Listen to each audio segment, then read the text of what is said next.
Hello all and welcome back to another Hyper Blue Reviews. Today's review is going to focus on the DOS adventure game, Darkseed. Let's begin.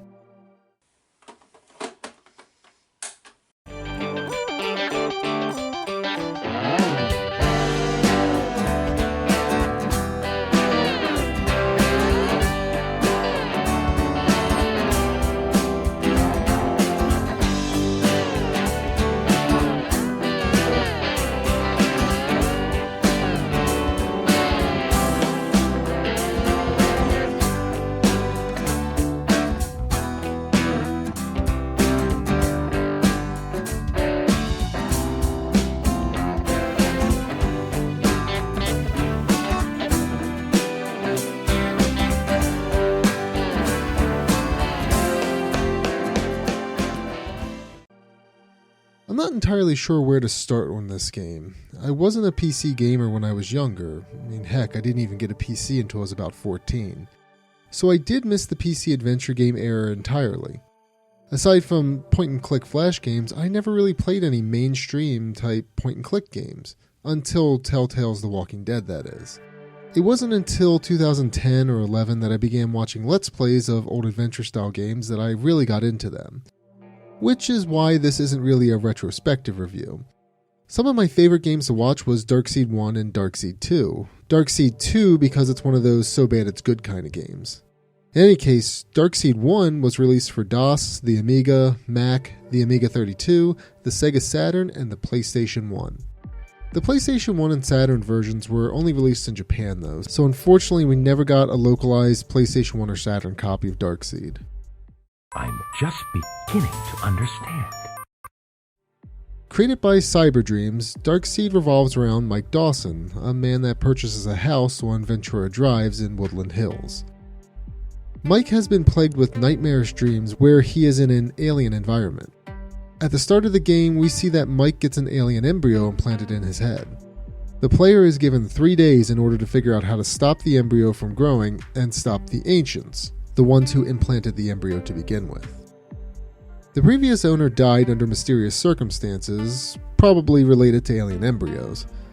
The former owner left some clues for the player to find. Following the clues, you soon discover that there's a portal in your house that leads to a bleak and dismal place called the Dark World. It's essentially a mirror image of our world, except more alien or evil. It's at this point that Mike finds himself standing between Earth and an alien invasion. This place is a shambles.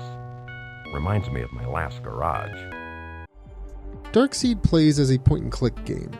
It's easy to pick up, but difficult to master. The game basically needs to be speedrun in order to beat it, but it also requires that the player does precise actions at specified intervals. Certain events only occur on certain days, and if the player doesn't know about them, he or she may lock themselves out of being able to complete the game. Of course, the player wouldn't know about these events to begin with anyway, so it's all trial and error. This isn't too much of an issue though, because you can save at any time. Speaking of time, you only have so long to accomplish everything you need to in one day. The player has to keep an eye on the time via Mike's pocket watch or a random clock scattered throughout. Darkseed is also very short. Each day takes about 30-ish minutes to complete, assuming that you know what you're doing.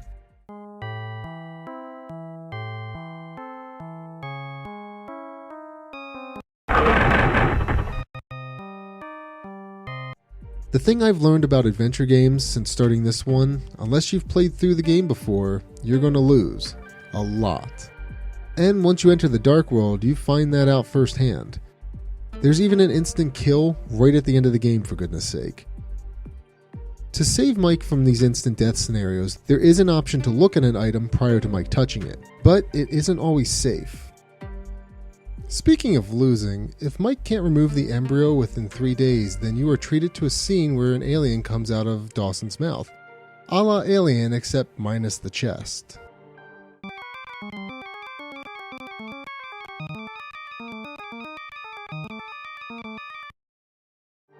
Speaking of Alien, H.R. Geiger assists Cyberdreams in allowing them to use some of his art assets in the game. I even read that Darkseed was one of the first point-and-click adventure games to use high-resolution graphics, which was about 640 by 350 pixels, I believe, at the behest of Geiger. Speaking of Geiger's work, there is a picture of a xenomorph in Mike's living room. Geiger's artwork lends to a creepy environment and sets the tone for the game, until the voice acting starts. It's not the worst I've heard. That honor will always go to Resident Evil, but it could have used some polishing. This car sure is old, but I think it could still be made to run. The battery still works. A real wood steering wheel. There's a glove compartment. Doesn't appear to be. Adventure games are made or broken based on their puzzles. Darkseed has its fair share of simple puzzles, but some of the puzzles are a bit obtuse and strange. For instance, putting scotch inside of a car's gas tank to allow a spaceship in the dark world to fly away. There's also the elusive 1 pixel by 1 pixel bobby pin that you had to find in order to save yourself later in the game. Again, if you have no idea where to look for it, it will elude you. As I mentioned in my top 10 bizarre DOS games that you have to try, Darkseed is actually considered to be a good horror game. It's ranked above games like Clock Tower, System Shock 2, and Eternal Darkness on some people's lists. I can see why Darkseed is ranked highly given its creepy environment and graphic content, but the voice acting does kind of ruin it by being a bit goofy, with the exception of the Keeper of the Scrolls voice that gives you hints throughout the game. Before I get into my rating, I wanted to leave you all with something interesting about Darkseed. The character of Mike Dawson is actually based on a real Mike Dawson. Mike Dawson, the game character, is based on the lead programmer of Darkseed. Real-life Mike Dawson actually taught game design at Stanford and UCLA and has released several coding books. In fact, I actually own his coding book on Python. One interesting urban legend to spawn from Darkseed is that the real-life Mike Dawson suffered a mental breakdown as a result of working on this game. There's an online interview with Mike where he states that that isn't true and he just wanted to work on other things at the time, such as writing for television. Mike Dawson is actually credited with writing a few episodes of Family Matters. It's honestly fun just to read about some of those old legends. It reminds me of the pre-internet days where people spread rumors they heard about all kinds of things. Anyway, back to Darkseed. Overall, Darkseed is a fun game for what it is. Once you learn the tricks to not get Mike killed, it can be completed within a short time frame, about 1 to 2 hours. Darkseed really hooks you from the start with the embryo implantation scene, and the game really looks great. The fact that you have to employ so much trial and error and speedrun the game is a bit annoying though. I like to explore the game world, and you don't really get a chance to enjoy the awesome environment because you need to rush in order to beat the game. The cheap deaths also take the enjoyment out of the game. Sometimes I would accidentally click something and the item I was holding would go away, causing me to lose when I touch the thing that progresses the game. Still, for all of its quirks, Darkseed is still an interesting adventure game, and I highly recommend checking it out.